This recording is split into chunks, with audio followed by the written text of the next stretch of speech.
You think you know Tyrannosaurus rex. You have seen it in films.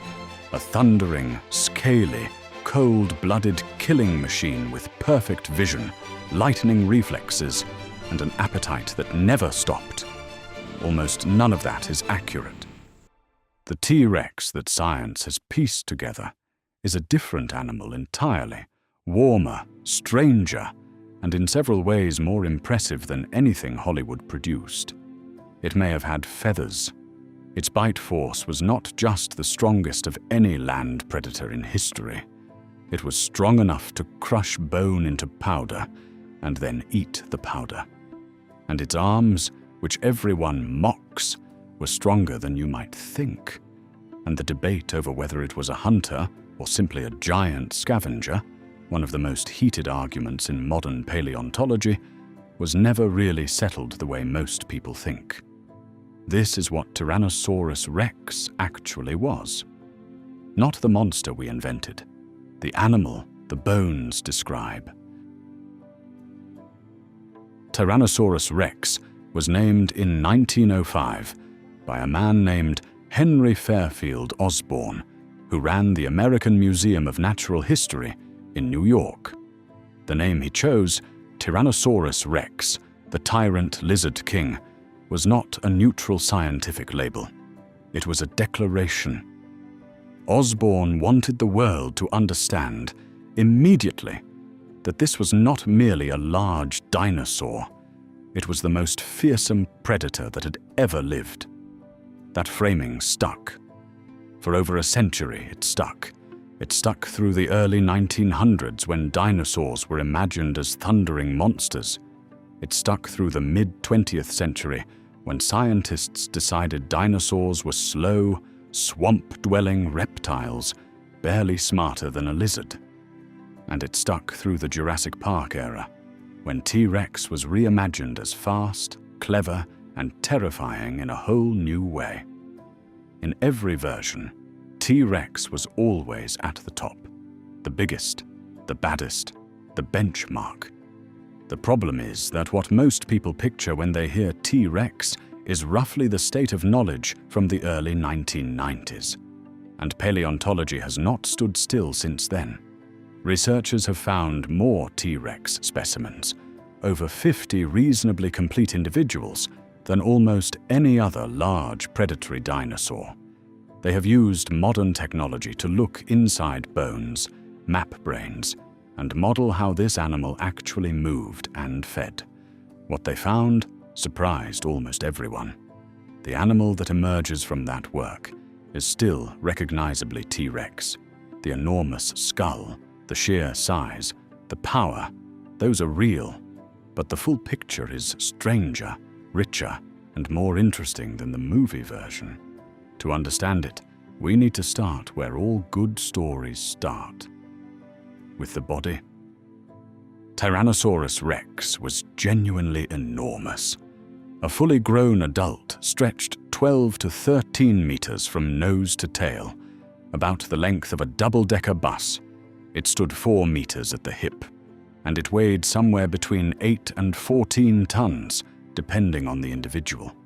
That weight range might seem wide, but reconstructing the soft tissue of an animal from bones alone is not an exact science, and T-Rex had a lot of soft tissue. The skull alone could reach 1.5 meters in length. To put that in perspective, a human being could, theoretically, stand inside the open jaws of a large T-Rex. Theoretically. But the most remarkable thing about the T-Rex skull was not its size. It was what it was built to do. The teeth of T-Rex were not designed like the teeth of most predators. Most large carnivores, big cats for example, have blade-like teeth built for slicing through flesh quickly and cleanly. T-Rex teeth were thick, rounded, almost banana-shaped. They were not built for slicing. They were built for crushing, and crush they did. The bite force of a large T-Rex has been estimated at between 35,000 and 60,000 newtons, the unit of force. For comparison, the bite of a large saltwater crocodile, which has the strongest bite of any living reptile, comes in at around 16,000 newtons. T-Rex, at its maximum, was generating 3 to 4 times that force. What that meant in practice was extraordinary. T-Rex did not just kill its prey and eat the meat. It ate the bones. Fossil remains of dinosaurs from T-Rex's ecosystem show bite marks that go straight through solid bone. T-Rex was cracking open bones to get at the marrow inside. A feeding strategy we usually associate with hyenas, not giant theropods. It was extracting every last calorie from whatever it killed. Now, the arms. Everyone knows about the arms. They are the most mocked feature of the most famous dinosaur in history. Tiny, seemingly useless, dangling from the front of a 13-meter predator like an afterthought. Filmmakers have milked them for comedy for decades. Here is the thing about those arms. They were short, less than a meter long on a full-grown adult. But they were not weak. The bones were thick and heavily muscled, and studies of how those muscles attached suggest each arm could generate a pulling force of around 200 kilograms. That is not nothing. That is more than most people can lift. What T-Rex used those arms for remains genuinely uncertain. They could not reach its own mouth. They were useless for grabbing prey at a distance. The leading ideas include gripping during mating, helping the animal push itself up from a lying position, or pinning struggling prey once seized by the jaws. What they were not was decorative. Evolution does not maintain expensive structures for no reason. Those arms were doing something. We just have not agreed on what. And then there is the question that changed the entire visual of the living animal, the question of feathers. In 1996, a small dinosaur fossil from China turned the world of paleontology upside down. The specimen, a crow-sized creature called Sinosauropteryx, was preserved with something nobody had ever clearly seen on a dinosaur fossil before: fuzz. Fine, hair-like filaments covering its body, proto-feathers. Since then, feathered dinosaur fossils have accumulated rapidly, and the picture is now clear. Feathers, or feather-like structures, were common across the theropod family, the broader group that includes T-Rex. Several of T-Rex's relatives, including earlier tyrannosaurs like Yutyrannus, have been found with feather impressions covering large parts of their bodies. So, did T-Rex have feathers? The honest answer is probably some, but not all over.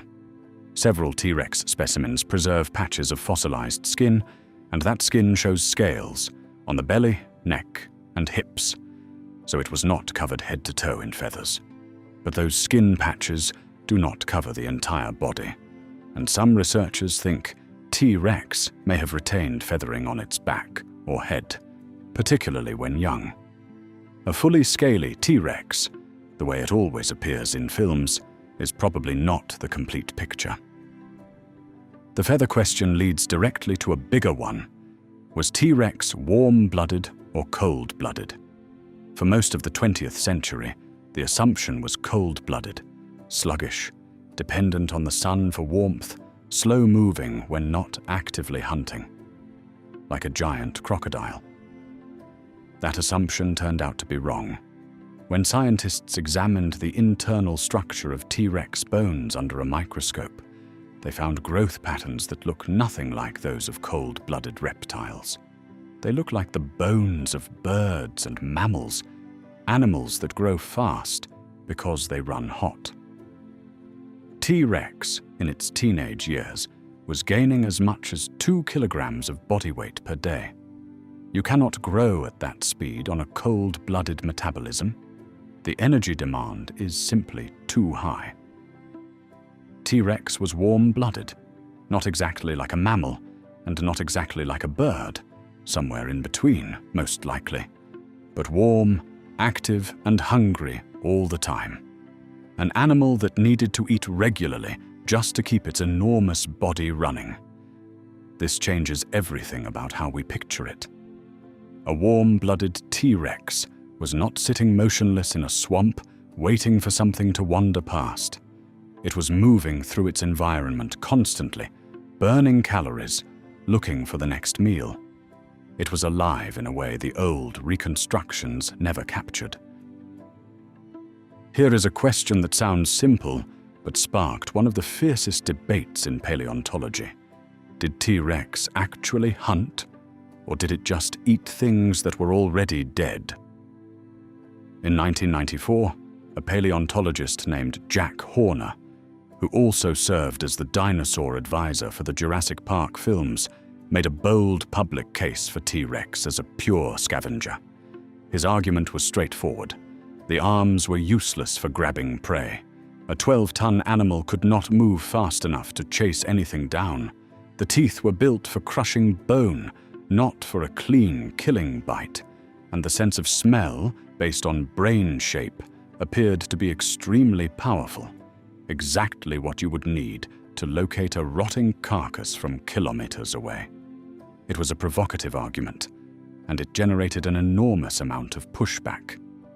The most compelling counter-evidence came not from theory, but from the fossils themselves. Paleontologists found bones of T-Rex prey animals, large plant-eating dinosaurs, with T-Rex bite marks on them. That alone proves nothing, but some of those bones had healed over. The animal had survived the bite and lived on. Dead animals do not heal. Those healed wounds are direct evidence that T-Rex attacked living prey. There is also the matter of the eyes. T-Rex had forward-facing eyes, the same arrangement we see in predators that need to judge distance accurately. Scavengers that find food by smell, like vultures, do not need that. They need a wide field of view to spot carcasses from the air. T-Rex's vision was set up for depth perception, for accurately tracking a moving target. As for speed, T-Rex was not fast by the standards of smaller predators. Scientists estimate its comfortable top speed at somewhere between 17 and 25 kilometers per hour. That is not a sprint, but the plant-eating dinosaurs of its ecosystem were not fast either. In a world of large, heavy herbivores, you do not need to outrun a cheetah. You need to be faster than a hadrosaur.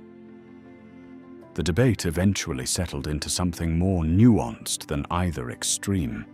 T-Rex was almost certainly an active hunter, but like every large predator alive today, it almost certainly scavenged when the opportunity arose. Lions do it. Tigers do it. Wolves do it. There is no shame in a free meal. The real value of the debate was not the conclusion. It was what the argument forced scientists to examine. The vision, the speed, the smell, the teeth, all of it scrutinized more carefully than it ever had been before. The T-Rex that came out the other side of that debate was better understood than the one that went in. Here is something the films never show you. T-Rex started small. A newly hatched T-Rex was roughly the size of a turkey, 40 to 50 centimeters long, lightly built, fast on its feet. It looked almost nothing like the adult it would become. If you placed a hatchling and an adult side by side without knowing they were the same species, you might not connect them at all. And here is the remarkable part. To get from that hatchling to a fully grown adult, 12 meters, 10 tons, T-Rex didn't take centuries. It didn't even take decades in the way we might imagine. During its teenage years, a T-Rex grew at a rate of roughly 2 kilograms per day. It was one of the fastest growth rates of any animal that has ever lived. By the time it reached its mid-20s, it was essentially full-grown. This rapid growth had consequences for how T-Rex lived. A juvenile, fast, lightly built, with a smaller head relative to its body, was almost certainly hunting different prey than its parents. It could not yet crush bone, It could not yet overpower a large hadrosaur, so it probably chased smaller, faster animals, filling a completely different ecological role than the adults of its own species. Think about what that means. A family of T-Rex individuals was not competing with each other for the same food. The young were eating different things from the old. That alone makes the idea of at least some social tolerance between T-Rex individuals much more plausible. And there is direct evidence that T-Rex was not always the solitary killer of popular imagination. In Utah, paleontologists excavated a site, nicknamed memorably the Rainbows and Unicorns Quarry, where multiple T-Rex individuals of different ages were found together. The most likely explanation is that they died together in a single event, possibly a flood. Animals that are rigidly solitary do not end up in the same place in those numbers. Something was bringing them together. Whether T-Rex hunted in groups, raised its young, or simply tolerated others of its kind in shared territory, we cannot say for certain. But the image of a lone, antisocial killing machine, avoiding all contact except to fight or mate, is almost certainly too simple. T-Rex was a more social, more complex animal than we gave it credit for. And its brain, larger relative to its body than most dinosaurs, with particularly well-developed regions for smell and vision, suggests an inner life richer than a giant, mindless predator. We will never fully know how it thought, but it was thinking. T-Rex lived during the final 3 million years of the age of dinosaurs, a blink in geological time. It was not the first tyrannosaur, nor even the largest theropod that ever lived. Spinosaurus was bigger. Giganotosaurus was a serious rival in size. The Tyrannosaur family had been evolving for over 80 million years before T-Rex appeared, producing dozens of species across Asia and North America.